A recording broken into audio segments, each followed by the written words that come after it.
이 땅 위에 예수께서 나셨습니다. 동정녀 마리아를 통하여 나셨습니다. 우리 인류의 죄악을 위하여 나셨습니다. 나의 구원을 위하여 이 땅 위에 오셨습니다. 주님께서는 역사 가운데 오셨습니다. 오신 그 예수를 이 시간에 우리가 영접할 수 있기를 원합니다. 생명의 주님을 우리의 심령 가운데 이 시간에 모셔드릴 수 있기를 원합니다. 온 천하가 떠들썩하여도 그곳에는 예수님이 안 계십니다. 우리 예수님은 우리의 심령 가운데 계십니다. 오늘 이 시간에 우리의 심령 가운데 오셔서 우리의 인생을 회복시켜 주시옵시고 우리의 심사를 통촉하여 주시옵시고 죄로 말미암아 찌들어 있습니다. 인생과 문제로 말미암아 상처받아 있습니다. 찢겨져 있습니다. 모나 있습니다. 산과 골짜기가 있습니다. 가시가 있습니다. 아버지 하나님 이 시간에 오셔서 예수님 이 시간에 오셔서 우리의 마음속에 오셔서 내 마음을 수술하여 주시옵시고 내 마음을 청소하여 주시옵시고 정결케 하여 주시옵시고 깨끗게 하여 주시옵시고 변화받게 하여 주시옵시고 영생을 취하게 하여 주시옵소서. 영생 주시려 하나님께서는 독생자 아들을 이 땅 위에 보내시사 죽이러 보내셨지 않습니까? 십자가에 죽이려고 아들을 보내셨지 아니합니까? 예수님의 탄생은 죽으러 오셨습니다. 날 위하여 죽으러 오셨습니다. 나의 구원을 위하여 내 가족의 구원을 위하여 죽으러 오셨습니다. 구원하여 주시옵소서. 아직도 주님이 날 위해 돌아가신 것에 대해서 의문이 있습니까? 아직도 체험이 되지 않습니까?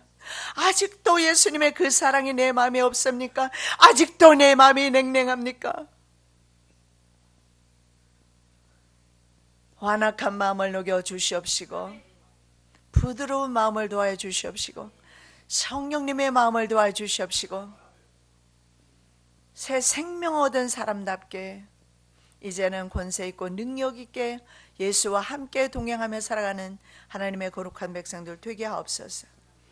오늘도 말씀 가운데 주님께서 친히 말씀하여 주시옵시고 우리가 들을 때 주님의 계시 음성으로 듣게 하옵시며 저도 전할 때 사람의 말이 나가지 않도록 도와주시옵시고 성령께서 대신 증거하여 주시옵소서.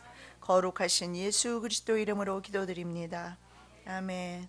제목의 말씀입니다. 예수가 나시니라. 여러분, 예수의 탄생은 온 인류에게 축복입니다. 역사의 전환점이 됩니다. 많은 사람들이 태어나고 죽고 합니다. 별 의미가 없는 탄생도 있을 것입니다. 그럭저럭 살다가 죽는 사람도 대부분일 것입니다. 그러나 예수님의 나심은 특별합니다. 예수님의 나심으로 인하여서 온 인류는 죄와 사망으로부터 구원함을 받게 됩니다. 물론 청함받은 사람 많지만 택함받은 사람 적다고 합니다. 택함받은 사람에게는 주님께서 평강주로 이 땅 위에 오셨습니다. 제목의 말씀은 예수가 나시니라. 예수님의 나심은 온 인류에게 크나큰 기적이요 행복이요 기쁨입니다. 오늘 예수님의 탄생하심을 물론 정확한 이 날은 아닙니다. 그렇지만 기념합니다. 기념하는 날에 예수의 탄생을, 예수의 나심이 여러분의 심령 가운데 성령으로 임하시기를 예수님의 이름으로 축원합니다. 자, 예수 그리스도의 나심에 대해서 말씀하고 있습니다. 1장 16절입니다. 야곱은 마리아의 남편 요셉을 낳았으니 마리아께서 이 그리스도라 칭하는 예수가 나시니라. 자, 아브라함과 다윗의 자손으로 태어나셨어요. 예수님께서 나셨는데 누구의 몸을 통해서? 아브라함과 다윗의 후손으로 예수 께서 오셨습니다. 그래서 예수 그리스도의 세계라 1장 1절에서는 그렇게 말씀을 하고 있습니다. 예수 그리스도의 세계는 다른 말로 하면 탄생의 기록입니다. 역사의 기록입니다. 적보의 기록입니다. 정말 예수 그리스도의 탄생으로 말미암아 예수 그리스도의 탄생한 그 연도로 기점을 해서 기원전, 기원후로 나뉩니다. 그 정도로 세상 역사는 예수 그리스도를 중심으로 해서 진행되고 있고 운행되고 있으며 예수 그리스도에 의해서 통치되고 있음을 알려주고 있습니다. 창세기에 보면 세상을 하나님께서 창조하십니다. 그래서 창세기를 제네시스라 이렇게 말합니다. 원어로는 게네시스 이렇게 말씀을 하고 있습니다. 그래서 창세기는 말입니다. 세상의 창조에 대해서, 창조의 시작에 대해서, 그래서 세상 창조의 시작 게네시스에 대해서 말씀하고 있고, 마태는, 오늘 본문의 마태는 바로 예수 그리스도의 탄생 시작 게네시스, 예수 그리스도의 게네시스 말씀하고 있습니다. 예수 그리스도는 세상을 창조하실 때 그곳에 계셨습니다. 그리고 창조하신 세상에 살고 있는 인류를 위해서 새로 창조하시기 위해서 친히 이 땅에 인간의 몸을 입고 다시 오셨습니다. 요한복음 1장 2절에서 3절 말씀입니다. 그가 태초에 하나님과 함께 계셨고 만물이 그로 말미암아 지은 바 되었으니 지은 것이 하나도 그가 없이는 된 것이 없느니라. 여러분, 만물은 all things입니다. 모든 것을 말하는 겁니다. 모든 것이 말입니다. 인간의 탄생뿐만 아니라 모든 것은 예수 그리스도가 없이 생성되거나 만들어진 것이 하나도 없습니다. 그리고 모든 인류를 새롭게 하시기 위해서 세상에 친히 오셨습니다. 왜냐하면 인류가 타락했지 않습니까? 요한복음 1장 14절입니다. 말씀의 육신이 되어 우리 가운데 거하시매 우리가 그 영광을 보니 아버지의 독생자 영광의 은혜와 진리가 충만하더라. 여기에 이렇게 말씀을 하고 있습니다. 말씀이 육신이 되었다. 말씀은 로고스입니다. 로고스는 바로 예수 그리스도를 가리킵니다. 예수 그리스도께서 육신, 우리와 똑같은 몸을 입고 우리 가운데 거하심에, 영어 성경에 보면 dwelling이라는 말을 씁니다. 이 dwelling은 뭐냐면 텐트 치고 거하다. dwelling among us, 우리 가운데 거주하신다, 이렇게 말씀하고 있어요. 원어에 보면 에스케노센이라는 단어를 쓰고 있습니다. 바로 예수님께서는 천막을 치고 우리와 함께 거하신다, 이런 의미가 되고요. 이 말씀은 이스라엘 백성이 광야를 행진할 때 하나님은 천막 성전인 회막에 거하시면서 이스라엘 백성들과 함께 동행하셨어요. 그것을 상징하는 말이 바로 우리와 함께 거하신다, 우리 가운데 거하심에, 이 거하심에 텐트 치고 살다, 바로 과거에 행진할 때 회막 가운데, 성막 가운데 하나님께서 계시면서 이스라엘 백성과 함께 행진하신 것을 의미합니다. 그러나 그때는 회막 가운데 계셨던 그 하나님께서 이제는 우리의 심령 가운데 거하시기를 원하십니다. 자, 성육신하신 예수께서는 머리둘 곳 없이 임시적으로 이 땅에 계셨음을 성경이 증언하고 있습니다. 예수께서 이르시되 여우도 굴이 있고 공중의 새도 거처가 있어되 오직 인자는 머리 둘 곳이 없다 하시니라. 바로 예수 그리스도께서 이 땅 위에 계실 때 텐트 치고 계셨음을, 텐트도 없이 계셨음을 알 수가 있습니다. 왜냐하면 예수 그리스도께서 우리의 텐트가 되어주시고 우리의 보호자가 되어주셔서 우리와 함께 계시기 때문입니다. 마태는 두 사람을 언급하고 있습니다. 그 두 사람이 누굽니까? 아브라함과 다윗입니다. 이 아브라함과 다윗을 언급함으로 혈통과 족보를 중요시하는 유대인들에게 예수 그리스도인은 바로 유대인의 진정한 왕이심을 말씀하고 있습니다. 바로 이들의 후손, 두 사람의 후손입니다. 아브라함과 다윗의 후손으로 오셨습니다. 이 자손을 휘오스라고 하는데 법적으로 인정받는 후손을 뜻합니다. 예수 그리스도는 유대 종교 창시자 아브라함과 그리고 유대인의 왕 다윗의 적법한 혈통을 이어받은 후손임을 증언하고 있습니다. 왜냐하면 유대인들이 예수 그리스도를 인정하지 않고 지금도 인정하지 않습니다. 이스라엘과 인류의 구원을 위한 하나님의 언약은 아브라함으로부터 시작되었습니다. 창세기 12장 3절입니다. 너를 축복하는 자에게는 내가 복을 내리고 너를 저주하는 자에게는 내가 저주하리니 땅의 모든 족속이 너를 인하여 복을 얻을 것이라 하신지라. 그는 유대 신앙 공동체 창시자입니다. 동시에 아브라함은 열국의 아버지로 그의 후손을 통해서 천하 만민이 구원의 복을 받게 될 것이다, 이렇게 말합니다. 그럼 그 아브라함의 후손이 바로 누굽니까? 그 씨가 예수 그리스도입니다. 창세기 22장 18절입니다.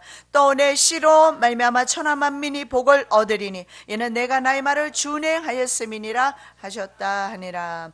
내 씨, 이삭을 가리키는 것이 아닌 것을 볼 수가 있습니다.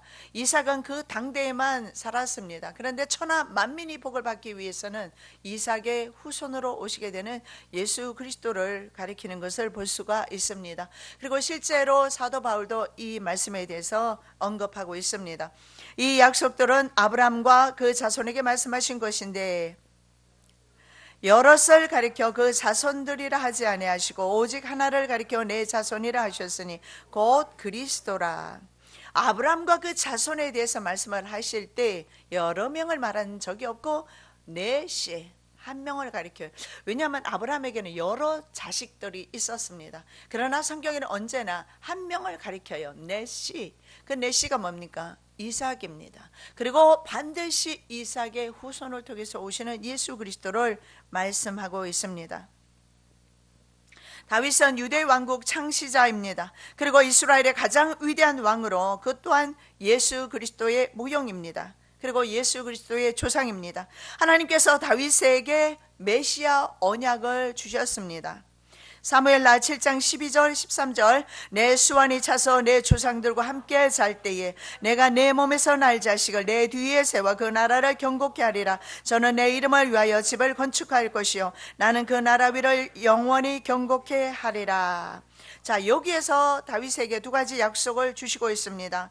무엇입니까? 자식입니다. Your offspring, 너의 후손, 너의 후손은 바로 예수 그리스도를 가리킵니다.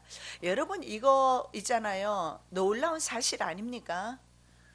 하나님께서 나를 구원하시기 위해서 이렇게 주도 면밀하게 구약 시대 때부터 하나님께서는 이 아브라함을 세우시고 이삭을 세우시고 그리고 그들에게 예수 그리스도를 약속하고 계시고 있지 않습니까?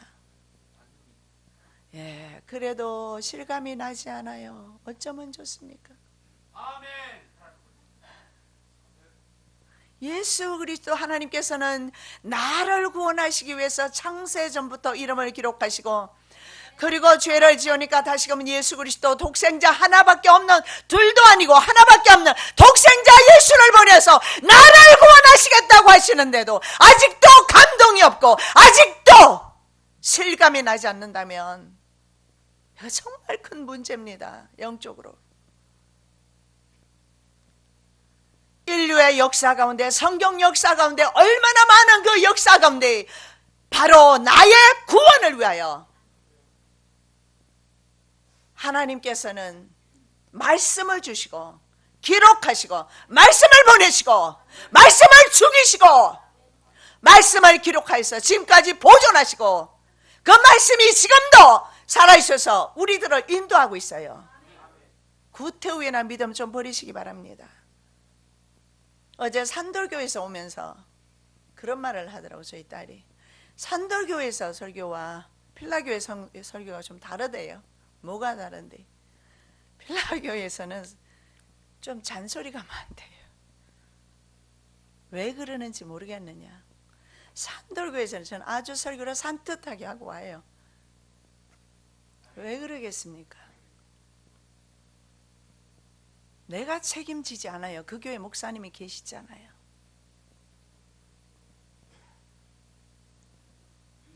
나는 주님 앞에 섰을 때 네 영혼을 그 생명대로 왜 잃어버렸느냐. 네게 맡겼는데 나간 사람은 물론 내 양들이 아니니까 신경 쓸 이유가 없지만 그래서 안타까워서 소리 좀 지릅니다. 많은 사람들은 제가 맨날 소리 질러대니까 카리스마 있는 그것만 생각을 하는데 사실은 저 마음이 굉장히 따뜻해요. 그리고 정말 마음이 심령이 상한 사람들, 주님 앞에 믿음으로 서기를 원하면서 주의를 위하여 탄식하며 기도하는 사람 보면 얼마나 정이 가고 사랑이 가고, 우리 동아 형제한테 내가 얼마나 사랑이 가는지. 아들 같아, 아들. 이유는 단 하나예요. 남들보다 잘생겼거나 재산이 많거나 뭐 잘생겼어요? 그거는 아닙니다.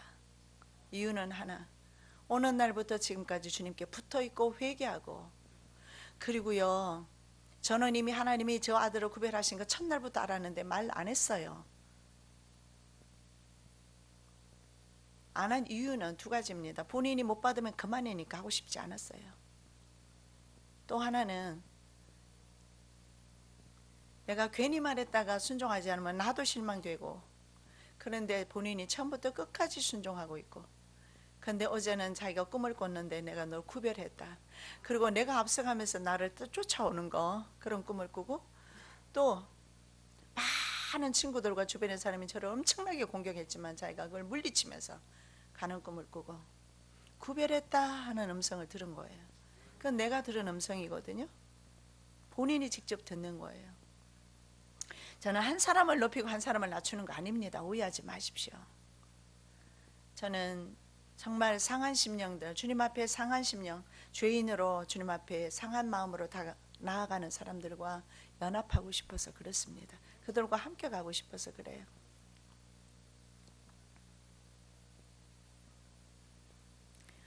온통 세상 역사를 돌아보면 역사 가운데 하나님의 간섭과 하나님의 섭리가 있는 것을 발견합니다.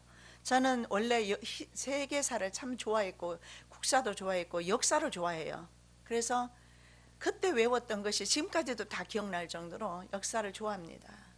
근데 이유가 있더라고요. 제가 왜 역사를 좋아하냐, 하나님의 섭리였어요. 지금 내가 세상 역사를 더듬을 때마다 교회 성경 역사와 너무 맞아떨어지는 것을 보거든요. 세상 역사가 시작되기 전에 하나님의 역사가 먼저 시작되었고 기록되었음을 저는 발견을 하거든요. 여러분, 역사는 말입니다, 나를 위해 존재하고 있어요. 예수님의 구원 사역, 창조 때부터 이루어진 구원 사역은 바로 나를 위해서 이루어지고 있는데 아직도 마음이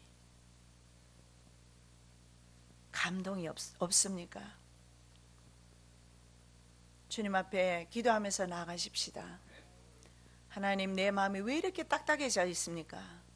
왜 이렇게 완악해져 있습니까? 성령으로 감동시켜 주시옵소서.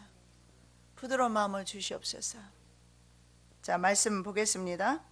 내 수완이 차서 내 조상들과 함께 살 때에 내가 내 몸에서 날 자식을 내 뒤에 세워 그 나라를 경고케 하리라. 저는 내 이름을 위하여 집을 건축할 것이요 나는 그 나라 위를 영원히 경고케 하리라. 자, 다윗 왕국 창시자입니다. 그리고 이스라엘이 가장 위대한 왕이면서 모형이라고 했습니다. 두 가지를 약속하셨죠. 바로 자식과, 이 자식은 바로 예수 그리스도입니다.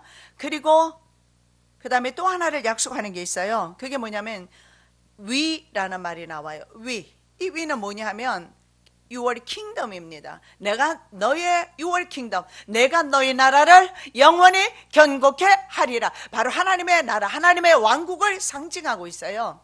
왜냐하면 다윗이 바로 예수 그리스도의 모형입니다. 그래서 예수 그리스도의 왕국이 되는 겁니다. 이 위를 견고케 하리라. 여러분, 실제적으로 말입니다, 예수 그리스도께서 오셨을 때 사실은 예수 그리스도가 다스리지 않았습니다. 그러나 그는 다윗의 후손으로 오셨습니다. 그때 왕은 돈 주고 사는 왕이었어요. 분봉왕, 헤롯 왕. 그 사람은 이스라엘 사람이 아니죠. 그런데 이렇게 말씀합니다. 그 나라 위를 견고케 하리라. 바로 우리에게 메시아 왕국을, 천국을 소개하고 있습니다. 이사야 선지자는 한 아기가 태어날 것인데 다윗의 위에 앉게 될 것이라고 말씀하고 있습니다. 이는 한 아기가 우리에게 낳고 한 아들을 우리에게 주신 바 되었는데 그 어깨는 정사람이었고 그 이름은 기묘자라 모사라 전능하신 하나님이라 영존하시는 아버지라 평강의 왕이라 할 것임이라. 그 정사와 평강의 더함이 무궁하며 또 다윗의 위에 앉아서 그 나라를 굳게 세우고 자금 이후 영원토록 공평과 정의로 그것을 보존하실 것이라. 만군의 여호와의 열심히 이를 이루시리라. 이사를 통해서 그리고 성경의 구약의 말씀을 통해서 바로 나의 구원을 위해서 메시아를 약속하고 있습니다. 베드로 사도 또한 그 자손에 대해서 언급하고 있습니다. 형제들아 내가 조상 다윗에 대하여 담대히 말할 수 있노니 다윗이 죽어 장사되어 그 묘가 오늘까지 우리 중에 있도다. 그는 선지자라 하나님이 이미 맹세하사 그 자손 중에서 한 사람을 그 위에 앉게 하리라 하심을 알고. 예수님은 이스라엘 조상들의 후손으로 이 땅에 오셨습니다. 바로 마태복음 1장 2절에 아브라함이 이삭을 낳고 이렇게 말씀하고 있습니다. 이 낳고라는 단어가 뭐냐면 겟나오입니다. 우리가 오늘 봉독하지는 않았지만 겟나오, 낳고, 이 말은 누구누구의 아버지라 이런 의미와 같습니다. 그런즉 모든 대수가 아브람부터 다윗까지 연례되어 다윗부터 바벨론을 이거할 때까지 연례되어 바벨론을 이거한 후부터 그리스도까지 연례되라. 여러분 여기에서 이렇게 말씀을 합니다. 총 32대입니다. 32대를 낳고 또 낳았습니다. 그리고 그 다음에 낳은 사람이 있어요. 누굽니까?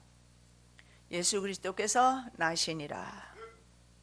그래서 낳고 이 세상 역사는 결국은 어디로 향해 낳고 가고 있어요?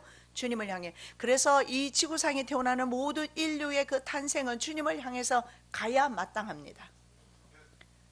왜냐하면 주님을 중심으로 세상 역사가 이루어지고 있기 때문에 그렇습니다.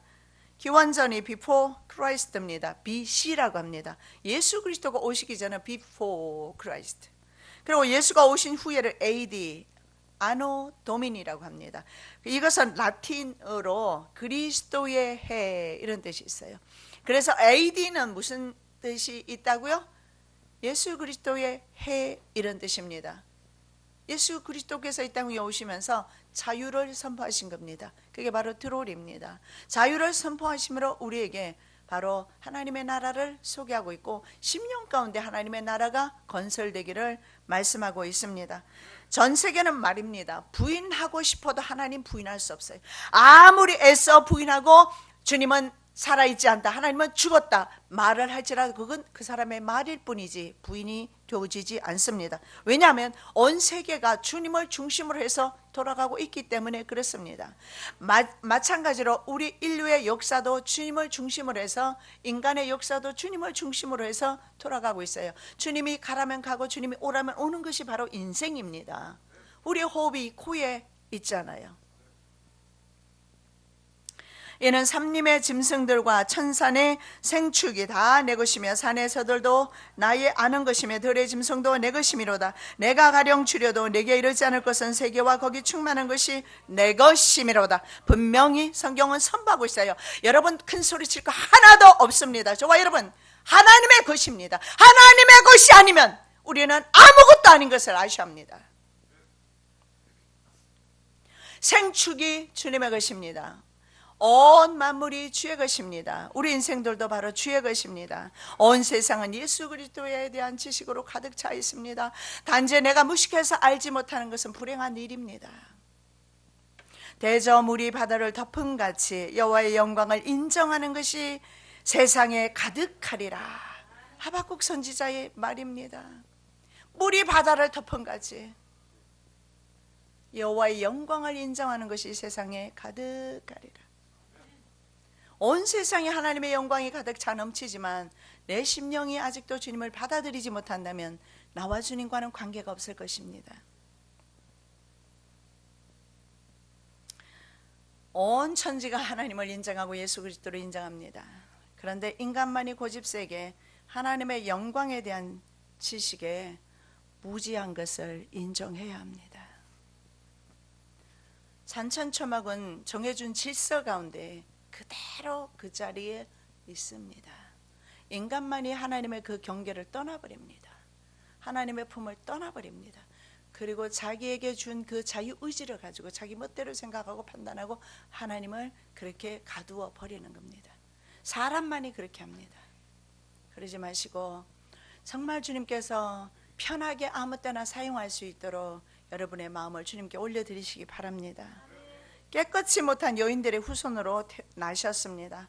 예수님의 족보를 보면 오늘 본문의 내용이 나와 있죠. 1장 1절에 나와 있습니다. 모든 인종을 초월해서 범민족 구원 사상을 볼 수가 있습니다.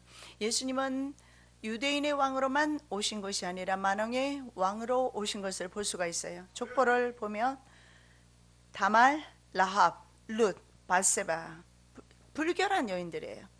이 4명의 여인은 모두 사회적으로나 종교적으로 유대 종교로 봤을 때 문제가 있었어요. 다말은 어떻습니까? 시아버지 유다와 동침해서 자식을 낳게 됩니다. 그래서 그 아들이 바로 베레스와 세라입니다. 그 후손으로 예수님이 오신 겁니다. 라합은 어떻습니까? 기생이면서 이방인이었어요. 그리고 가나안 사람 이방인이었고, 바로 라합은 보아스를 낳습니다. 보아스는 또 어떻습니까? 남의 아내였던 룻을 취하게 되지요. 룻은 이미 남의 아내 되었던 사람이에요. 2번 결혼하는 거잖아요. 그래서 오벳을 낳습니다. 오벳은 누굽니까? 이새를 낳고 이새는 다윗 왕을 낳고 다윗은 후손을 통해서 예수 그리스도를 낳습니다. 다윗은 히타이트족 용병 우리아의 아내 밧세바를 취하게 됩니다. 그리고 솔로몬 왕을 낳죠. 이런 더러운 혈통에서 예수님이 오셨어요. 이유는 다 뭡니까? 나와 같은 죄인 된 사람을, 나와 같이 불결한 사람을, 나처럼 문둥병에 걸려있는 사람을 구원하시기 위해서 주님께서 친히 그 깨끗이 못한 혈통에서 주님께서 오신 겁니다.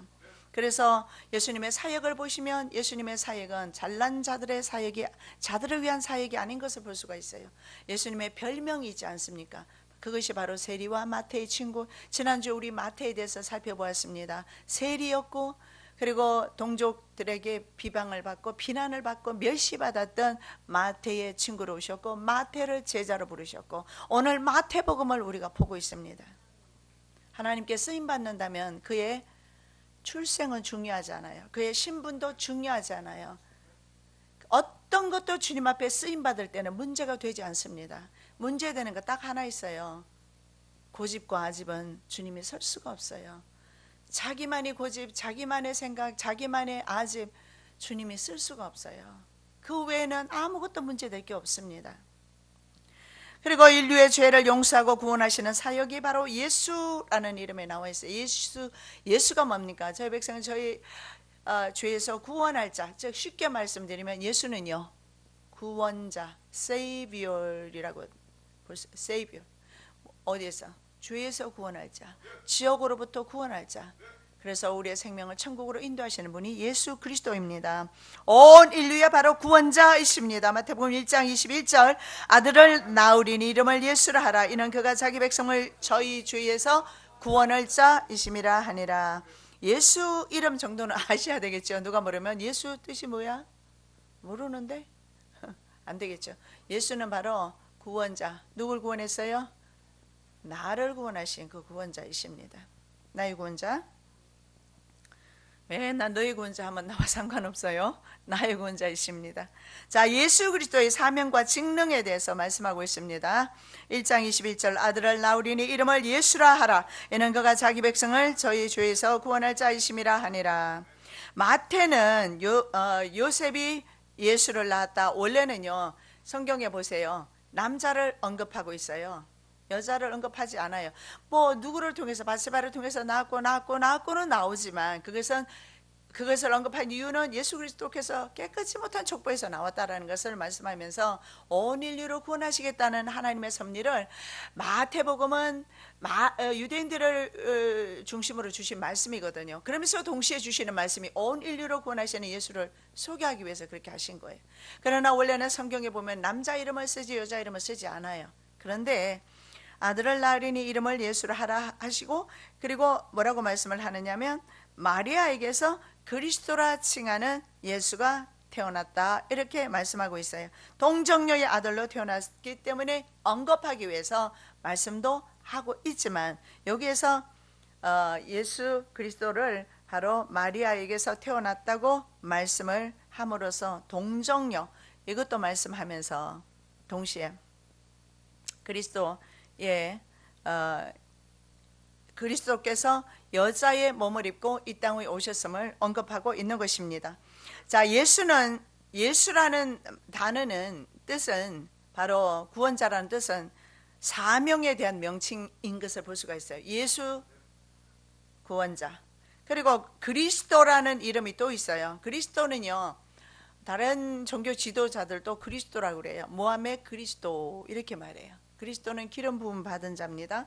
헬라어로는 그리스도, 히브리어로는 메시아로 표현하고 있어요. 메시아, 그리스도 같아요. 기름 부음 받은 자입니다. 자, 이 기름 부음 받은 자는 어떤 특별한 직무 수행을 위해서 기름 부음을 받고 임명된 사람을 가리킵니다. 그래서 구약 시대에는 왕과 제사장 그리고 선지자에게 구별하는 그런 기름을 부으셨어요. 바로 예수님은 이 세 가지 직능을 가지고 계시는 것을 볼 수가 있습니다. 자, 임마누엘 하나님의 탄생에 대해서 마태는 또한 기록하고 있습니다. 1장 23절 보라 처녀가 잉태하여 아들을 낳을 것이요 그 이름을 임마누엘이라 하리라 하셨으니 이를 번역한즉 하나님이 우리와 함께 계시다 함이라. 여러분, 임마누엘 뜻이 뭡니까? 이것이 바로 우리와 함께 하신다, 임마누엘입니다. 그러면 여기에서 바로 임마누엘이 수행하게 될 임무를 알 수가 있습니다. 임마누엘 사역은 아브라함의 때부터 세상 끝날까지 성도와 함께 하신다는 하나님의 현존 사상입니다. 하나님의 현존 사상은 바로 뭡니까? 내 안에 예수 그리스도가 계심을 의미하는 겁니다. 내 옆에 예수 그리스도가 계심을 의미합니다. 내 삶의 모든 영역에 예수 그리스도가 함께 하심을 의미하는 단어가 임마누엘입니다.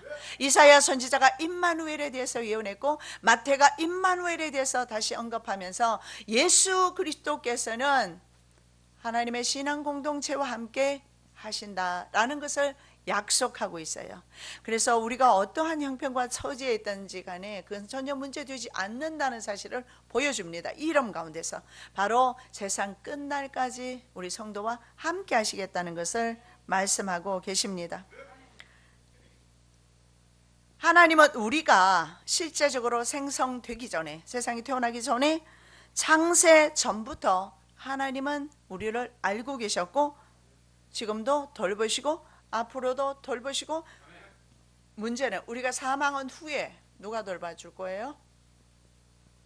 내가 사망한 후에도 하나님은 나를, 영혼을 돌보십니다. 그래서 그 영혼을 주님께서 천국으로 인도하십니다. 창세 전부터 우리를 알고 계셨다고 말씀하고 있습니다. 그래서 예수 그리스도와 우리의 관계는요, 쉽게 끊어지는 관계가 아닙니다. 자, 여러분 어떻습니까? 사람 관계를 해보면 참 친하게 지내죠. 한솥밥 먹다가도 금방 끊어져 버립니다. 그래서 마음이 상하면 그날로 끊어버리는 것이 인간의 관계입니다. 만일에 예수 그리스도께서 이런 인간의 모습만 가지고 계셨다면 우리는 예수 믿을 이유가 없는 것 같습니다. 주님과 우리의 관계는 절대 끊어지지 않아요. 아무리 허물과 죄가 있고 잘못이 있어도 주님은 징계할지언정 다윗에게 약속하셨던 것처럼 내가 인생 채찍과 사람의 몽둥이를 사용하겠다. 그렇지만 내가 사울에게 빼앗았던 그 은총을 빼앗지 않겠다. 주님은 그렇게 약속하세요. 그 창세전에 그리스도 안에서 우리를 택하사 우리로 사랑 안에서 그 앞에 거룩하고 흠이 없게 하시려고. 자, 저와 여러분의 선택이 언제 이루어졌습니까? 확신이 없어요?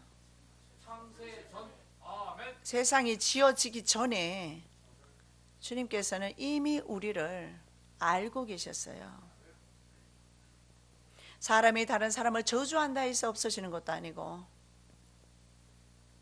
아니면 우리가 실수하고 넘어지고 자빠지고 때로는 주님 없는 것처럼 내가 무신론하게 행동한다 하더라도, 산다 할지라도 내가 주님과의 관계가 끊어지는 것은 아닙니다. 그 가운데서도 주님은 돌보시고 인도하고 계시는 겁니다. 단지 우리가 주님 앞에 먼저 순종함으로 나갈 때 우리 삶이 참으로 평강의 삶이 될 겁니다. 왜 그러냐면 기뻐하심을 입은 자들에게 평강 주러 오셨다. 심령에 평강이 없다면 평강의 주님을 오늘 이 시간에 경험하시기 바랍니다. 평강 주러 이 땅에 오셨는데 조건이 있어요. 기뻐하심을 입은 자들, 예수 그리스도로 말미암아 기뻐하는 자들에게 평강 주러 오셨다. 즉 예수 그리스도를 경험한 자들은 심령에 어떠한 형편에 처했든지 간에 중요하지 않고 평강이 넘치게 될 것을 말씀합니다. 이것이 바로 임마누엘 믿음입니다. 임마누엘은 우리와 함께 사시는, 아까 우리가 요한복음 1장 14절 보셨잖아요. 우리 가운데 거하심에, 이것이 임마누엘입니다. 우리와 함께 살고 계세요. 우리 주님은 함께 걸어가고 있고 함께 한숨 쉬고 계시고 함께 하나님께서 우리와 동행하고 있습니다. 우리의 모든 문제를 알고 계시고 우리의 처지를 아시고 우리의 한숨도 들으시고 주님은 다 알고 계세요. 단지 우리에게 응답이 없을 때 주님은 죽은 하나님으로 생각할 뿐입니다. 주님께서는 기다리고 계시는 거예요. 주님의 세미한 음성을 들을 수 있는 자리에까지, 예수 그리스도 머리 대신 예수 그리스도에까지 자라기를 기다리고 계시는 겁니다. 자라나시기 바랍니다. 이사야가 수리아 북이스라엘 연합군 르신과 그리고 베가는 이스라엘의 북이스라엘의 왕이죠. 북이스라엘의 남유다는 원래 한 나라 아닙니까? 근데 나눠졌잖아요. 근데 북이스라엘이 아람 왕 르신과 연합군을 형성을 하면서 남유다를 공격합니다.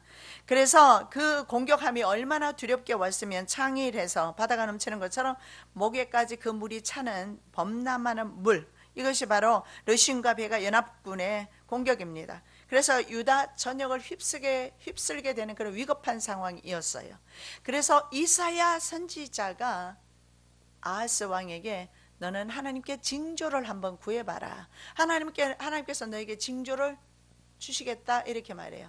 악한 왕입니다. 아하스는 이렇게 말해요. 나는 하나님께 징조를 구하지 않겠다. 저는 아하스만 악하다고 생각하지 않습니다.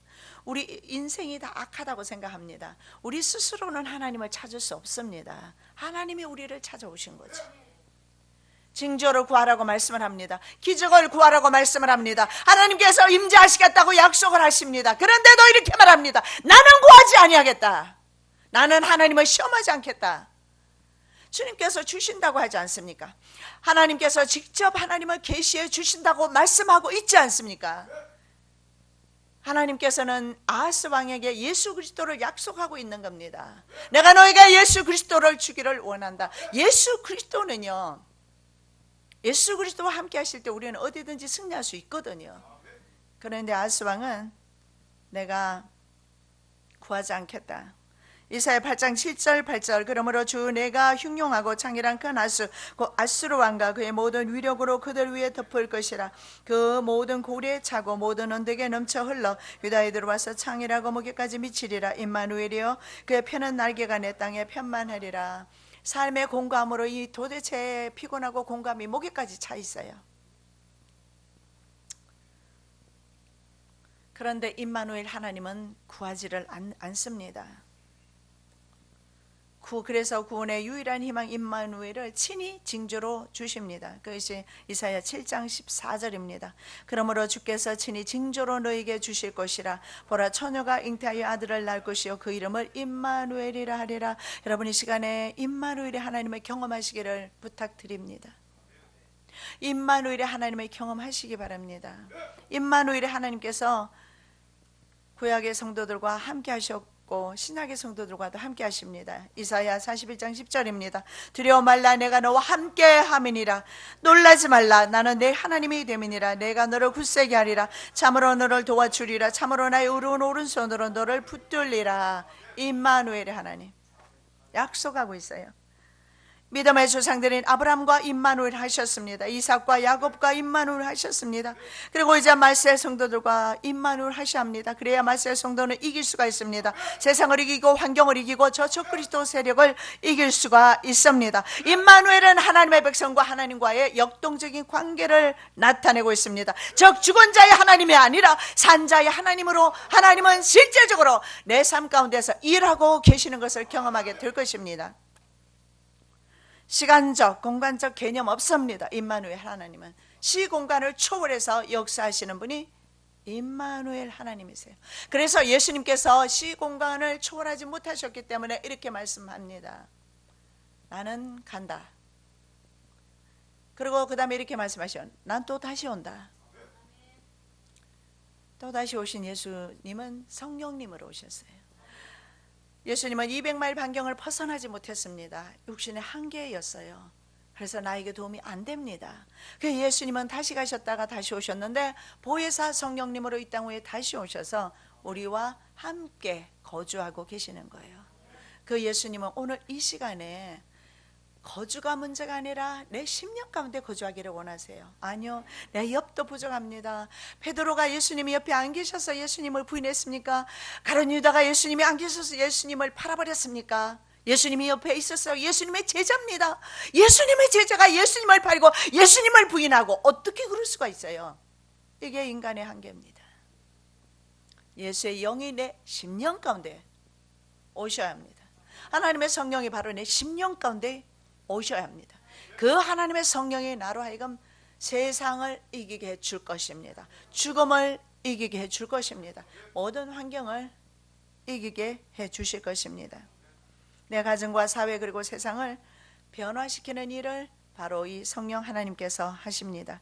그리고 하나님의 신앙 공동체와 끝까지 하십니다. 마태복음 28장 20절 내가 너에게 분부한 모든 것을 가르쳐 지키게 하라. 볼지어다 내가 세상 끝날까지 너희와 항상 함께 있으리라 하시니라. 아멘. 여러분 부디 이 말씀 끝까지 끝날까지 세상 끝날까지 기억하시고 하나님의 말씀을 분부를 지켜 행하는 사람 세상 끝날까지 내가 너와 함께 하실 것이다. 승리하시기를 예수님의 이름으로 축원합니다.